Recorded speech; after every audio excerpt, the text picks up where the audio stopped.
Hello friends, welcome back to my channel. ட்ராமாக்குள்ள போறதுக்கு முன்னாடி மறக்காம இந்த வீடியோக்கு ஒரு லைக்கை போட்டுருங்க. சரி, வாங்க ட்ராமாக்குள்ள போகலாம்.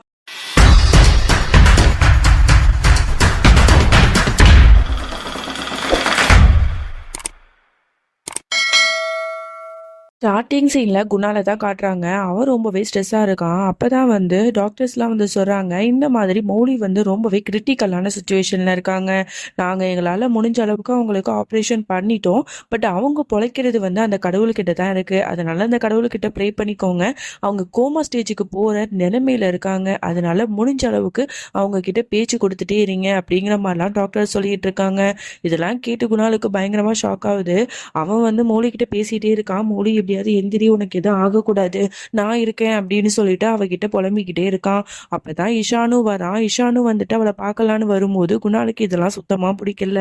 இஷானுக்கு ரொம்ப கஷ்டமா இருக்கா. அவனும் வந்து ஒரு ஓரமா அழுதுட்டு இருக்கான். அதோட டாக்டர்ஸ் எல்லாருமே சேர்ந்து மௌலியை வந்து எமர்ஜென்சி செக்ஷனுக்கு வந்து கூட்டிட்டு போறாங்க. குணால் வந்து அழுதுட்டே பின்னாடியே போறான். அதுக்கப்புறம் அந்த ரூம்லயே போய் உட்கார்ந்துக்கிட்டு மௌலி கிட்ட வந்து பேச்சு கொடுத்துட்டே இருக்கான். அப்ப அவனோட மைண்ட்ல வந்து நிறைய ஞாபகம் வந்துட்டே இருக்கு. நந்தினி கூட அவன் இருந்த மெமரிஸ்லாம் அவனுக்கு ஞாபகம் வந்துட்டே இருக்கு. யாரு தான் அந்த நந்தினி, நான் எதுக்கு அவ கூட இவ்வளவு நெருக்கமா இருக்கேன் அப்படின்னு சொல்லிட்டுலாம் யோசிச்சுட்டு இருக்கான். அதோட அடுத்த நாள் ஆகுது. அப்பயும் வந்து மௌலி மயக்கத்துல தான் இருக்கா. இவன் வந்து அவகிட்ட பேச்சு கொடுத்துட்டே இருக்கான். இந்த மாதிரி நீ கோமா ஸ்டேஜுக்குலாம் போகக்கூடாது, கண்டிப்பா அந்த நிலைமைக்கு ஒன்று நான் தள்ள மாட்டேன், எப்படியாவது நீ முடிச்சிடு, நம்ம ரெண்டு பேரும் சந்தோஷமான ஒரு வாழ்க்கை வாழலாம், நீ எல்லாத்தையும் மறந்துட்டியா மௌலி, நம்ம ரெண்டு பேரும் எப்படிலாம் இருந்தோம் போனோம், ப்ளீஸ் கண் முழிச்சிடு அப்படி இப்படின்னு சொல்லிட்டு அவன் ரொம்பவே புலம்பி அழுதுட்டு இருக்கான். அப்படி இவன் வந்து பேச்சு கொடுத்துட்டு இருக்கும்போது மௌலி வந்து கையை வந்து அசைக்கிறா. உடனே இதை அவன் பார்த்துட்டு ரொம்ப சந்தோஷப்படுறான். மௌலி வந்து கண்முழிக்க போறா அப்படின்னு சொல்லிட்டு எல்லாரும் வாங்க அப்படின்னு சொல்லிட்டு கத்துறான். அதோட அங்க எல்லாருமே வந்துடுறாங்க. அப்புறம் அவ கண் முழிக்கும் போதே பரி மிஸ்டி அப்படிங்கிற மாதிரிதான் வந்து சொல்லிட்டு கண்ணு முழிக்கிறா. அப்புறம் டாக்டர்ஸும் வந்து செக் பண்ணிட்டு சொல்றாங்க, மௌலிக்கு இனிமே எந்த பிரச்சனையும் இல்லை, அவங்க நல்லா இருக்காங்க, இனிமே நீங்க பயப்பட வேண்டிய எந்த அவசியமும் இல்லை அப்படிங்கிற மாதிரி சொல்லிட்டு போயிடுறாங்க. அப்பதான் வந்து குணால் அண்ட் ஈஷான் ரெண்டு பேரும் ஒரே நேரத்துல வா மௌலி போலாம் வீட்டுக்கு அப்படின்னு சொல்லிட்டு கூப்பிடுறானுங்க. உடனே இதை கேட்டு குணாலுக்கு செம்மையா காண்டாவது. எவ்வளவு திமிரு இருந்தா என்னோட மனைவிய நீ வீட்டுக்கு வர சொல்லுவ, உனக்கு எவ்வளவுதா திமிரு அப்படின்னு சொல்லிட்டு அவனை அடிக்கிறதுக்கு கைய ஓங்குறா.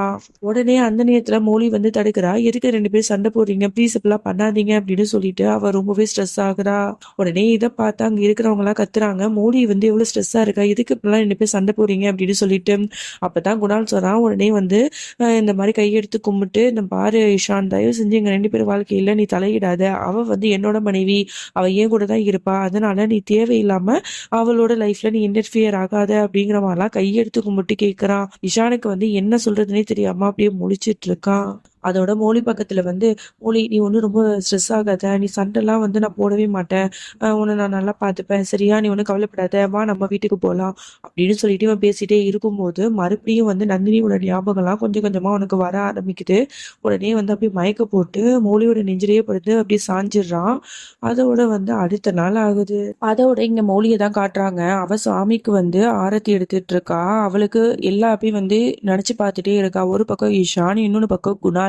அவங்க ரெண்டு பேரு கூட அவ வாழ்ந்த வாழ்க்கை எல்லாத்தையுமே நினைச்சு பார்த்துட்டு மெமரிஸ்லாம் ஞாபகப்படுத்தி பார்த்துட்டு இருக்கா. அவளுக்கு கண்ணெல்லாம் கலங்குது. இந்த ரெண்டு பேர்ல நம்ம யாரை வந்து சூஸ் பண்றது அப்படிங்கிற மாதிரியே யோசிச்சுட்டு இருக்கா. அப்புறம் வந்து வெளில வரும்போது அங்க இஷான் இருக்கான். உடனே இஷானை பார்த்துட்டு, இந்த மாதிரி பரி மிஸ்தி ரெண்டு பேரும் என்ன பண்றாங்கன்னு நான் பார்த்துட்டு வரேன்னு சொல்லிட்டு அவங்க ரெண்டு பேரையும் பார்க்கறதுக்கு ரூமுக்கு போறா. அவங்க ரெண்டு பேரும் நல்லா படுத்து தூங்கிட்டு இருக்காங்க. அப்போ அவங்க ரெண்டு பேரையும் கட்டி பிடிச்சிட்டு அப்படியே கண்ணை மூடுறா. டக்குன்னு வந்து குணால் வந்து அவளுக்கு குங்குமம் வைக்கிறது ஞாபகம் வருது. உடனே கண்ணை முழிச்சிட்டு எதுக்கு அவன் ஞாபகம் நமக்கு வருது அப்படிங்கிற மாதிரி யோசிச்சுட்டு இருக்கும் போது இங்க பரி மிஸ்தி ரெண்டு பேருமே எந்திரிச்சு அம்மா அப்படின்னு சொல்லிட்டு கட்டி பிடிச்சிக்கிறாங்க. என்ன பசங்களா என்ன மிஸ் பண்ணீங்களா அப்படிங்கிற மாதிரி கேட்க, ஆமாம்மா உங்களை நாங்க ரொம்பவே மிஸ் பண்ணோம், எப்போதும் நீங்க இனிமே எங்க கூடயே இருங்க, எங்களை விட்டு போவாதீங்க ப்ளீஸ் அப்படிங்கிற மாதிரி சொல்ல, சரி கண்டிப்பா உங்க கூடயே இருக்கேன், இன்னைக்கு வந்து நீங்க ஸ்கூலுக்கு கிளம்புங்க, உங்களுக்கு வந்து எக்ஸாம் இருக்குல்ல அப்படிங்கிற மாதிரி சொல்ல, அப்பதான் வந்து பசங்க சொல்றாங்க, நாங்க கொஞ்ச நேரம் விளையாண்டுட்டு அதுக்கப்புறம் போறோம் அப்படின்னு. ஆனா வந்து மௌலி வந்து அதெல்லாம் கிடையாது, நீங்க போய் அவனும் போய் படிங்க அப்படிங்கிற மாதிரி சொல்லும் போது அப்ப கரெக்டா இஷான் வரா. எதுக்கு வந்து நீ வந்து அவங்களை ஸ்ட்ரெஸ் கொடுக்குற, அவங்க ரெண்டு பேரும் வந்து ஃபர்ஸ்ட் விளையாடுவாங்க, அதுக்கப்புறம் வந்து நல்லா படிப்பாங்க, ப்ராமிஸ் ஓகேவா அப்படிங்கிற மாதிரி சொல்ல, உடனே மௌலி சொல்றா, நீ அவங்களுக்கு ரொம்ப இடம் கொடுக்குற, இப்பெல்லாம் பண்ண வேணாம் அப்படின்னு சொல்லிட்டு. அதெல்லாம் இல்லை, என் பசங்க நான் சொன்னா கேட்பாங்க, என்ன பசங்களா நான் சொல்ற மாதிரி கேட்பீங்களா என்ன, ஃபர்ஸ்ட் விளையாண்டுட்டு அதுக்கப்புறம் நீங்க போய் படிக்கணும் ஓகேவா அப்படின்னு கேட்க, அவங்க ரெண்டு பேருமே சிரிச்சுட்டு ஓகே அப்படின்னு சொல்றாங்க. அதோட மௌலியும் ஓகே அப்படிங்கிற மாதிரி சொல்லிடுறா. இஷானும் மௌலியும் பார்த்து ஸ்மைல் பண்ணிட்டு இருக்காங்க. அதோட அதோட பசங்கள விளையாட்டுக்கு வந்து அனுப்பி விட்டுட்டு இவங்க 2 பேரும் தனியா உட்காந்து பேசிக்கிட்டு இருக்காங்க. இந்த மாரி குணால் வந்து எப்படி இருக்கான் அப்படிங்கிற மாரி கேட்டா, தெரியல. அவன் இன்னமும் அந்த மயக்கத்துல தான் இருக்கான். அவனுக்கு பழைய நினைவுகளும் இன்னும் ஞாபகம் வர மாட்டேது அப்படின்னு சொல்லிட்டு இருக்கும்போது, இஷான் வந்து ஒரு பெரிய டிசிஷன வந்து அவள்ட்ட சொல்லிடுறான். அத கேட்ட மௌலிக்கு பயங்கரமா ஷாக் ஆகுது. ஏன்னா, அத வந்து இவ எதிர்பார்த்துக்கவே மாட்டா. அவ என்ன சொல்றான்னா, "நீ என்னை விட்டு நிரந்தரமா போயிடு மௌலி. உன்னோட குணால் கூடயே போயிடு" அப்படின்னு சொல்லிட்டு, உடனே அவ ஷாக் ஆகி, "நீ ஏன் இப்படி சொல்ற?" அப்படின்னு கேட்க, "இல்ல இப்ப நீ என் கூட சேர்ந்த அப்படின்னா பசங்களோட லைஃபும் ஸ்பாயில் ஆகும். அதுவே வந்து நீ குணால் கூட சேர்ந்த அப்படின்னா பரிக்கு வந்து ஒரு அம்மா கிடைப்பாங்க, மிஸ்டிக்கு வந்து ஒரு அப்பா கிடைப்பாங்க. நீங்க வந்து ஒரு நல்ல ஒரு ஃபேமிலியா ஆயிடுவீங்க. ஆனா என் கூட சேர்ந்தா அந்த பசங்க 2 பேரும் ரொம்ப கஷ்டத்துல தானே இருப்பாங்க. அது மட்டும் இல்ல, நீ பாஸ்ட்ல வந்து குணால எந்த அளவுக்கு காதலிச்சேங்கிற விஷயமும் எனக்கு நல்லாவே தெரியும். அவன மறந்துட்டு மறுபடியும் நீ ஒரு புது லைஃப்ல என்ட்ரி ஆவறது உனக்கும் அது சவாலான விஷயம் தான். அதனால நான் எல்லாத்தையும் யோசிச்சு தான் இந்த முடிவு எடுத்தேன். நீ குணால் கூடயே போயிடு. அவன் கூடயே ஒரு புது வாழ்க்கைய ஸ்டார்ட் பண்ணு. உன்னோட குழந்தைங்க கூட சேர்ந்து அப்படிங்கிற மாரி அழுதுகிட்டே சொல்றான். இதெல்லாம் கேட்க கேட்க மூடி அப்படியே கண் கலங்கி அழுதுட்டு இருக்கா. நீ இப்படிலாம் சொல்லாத அப்படின்னு சொல்லிட்டு. இங்க வந்து அப்படியே குணால காட்டுறாங்க. அவன் மயக்கத்துல இருக்கான். அப்ப அவனுக்கு எல்லா விஷயமுமே ஞாபகம் வந்துருச்சு. இந்த மாதிரி வந்து பரிய வந்து அவன் காப்பாத்த போகும்போது ஷூட் பண்ணியிருப்பாங்கல்ல.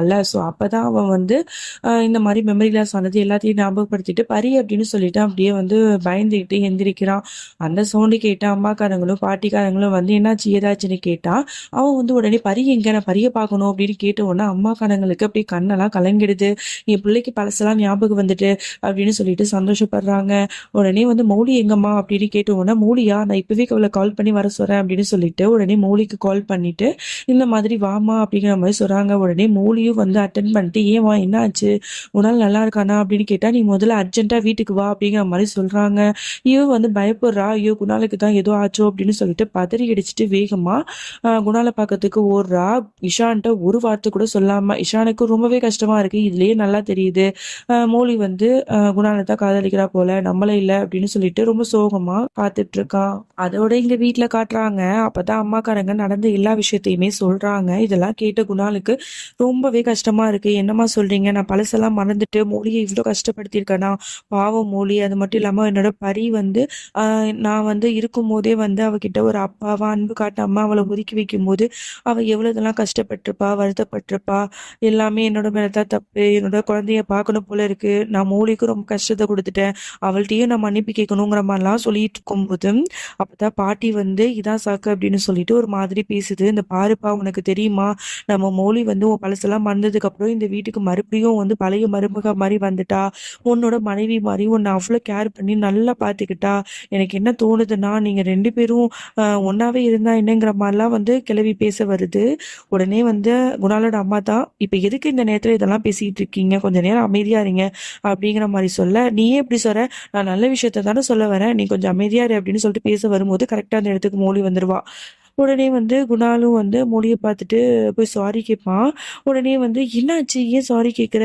அப்போ உனக்கு பழசெல்லாம் ஞாபகம் வந்துட்டா?" அப்படின்னு சொல்லிட்டு அவளும் வந்து சந்தோஷப்படுறா. "ஆமா, எனக்கு எல்லாமே ஞாபகம் வந்துச்சு. இப்பதான் அம்மா சொன்னாங்க. நான் உன்ன இவ்வளோலாம் கஷ்டப்படுத்தியிருக்கேன்ல. நீ ரொம்ப தர்ம சங்கடமான நிலைமையில இருந்திருப்பல்ல. என்னை மன்னிச்சிடு மௌலி. நான் வந்து உன்ன ரொம்பவே கஷ்டப்படுத்திட்டேன்" அப்படின்னு சொல்ல, "அதெல்லாம் ஒண்ணும் இல்ல. நீ ஒண்ணும் தெரிஞ்சா பண்ண. தெரியாம தானே இதெல்லாம் நடந்துச்சு. பரவால்ல. நீ நல்லா இருந்தா அதுவே போதும்" அப்படிங்கிற மாரிலாம் சொல்லிட்டு இருக்காங்க. இந்த பக்கம் இஷான காட்டுறாங்க. அவன் மௌலிய பத்தி நினைச்சுக்கிட்டு ரொம்ப வருத்தப்பட்டுட்டு இருக்கான். அவள பத்தி நம்ம நிரந்தரமா பிரிஞ்சு போறது தான் நல்லது அப்படின்னு சொல்லிட்டு ஃப்ளைட்டுக்கு புக் பண்ணிட்டு ஊரை விட்டே போறதுக்கு முடிவு பண்ணிட்டான் போல. அதே இந்த பக்கம் வந்து குணால் மௌலிய தான் காட்டுறாங்க. அவங்க 2 பேரும் பேசிட்டு இருக்கும்போது பாட்டி வந்து என்ன சொல்லுதுன்னா, இந்த மாதிரி நீங்க 2 பேரும் மறுபடியும் ஒண்ணா சேருங்க.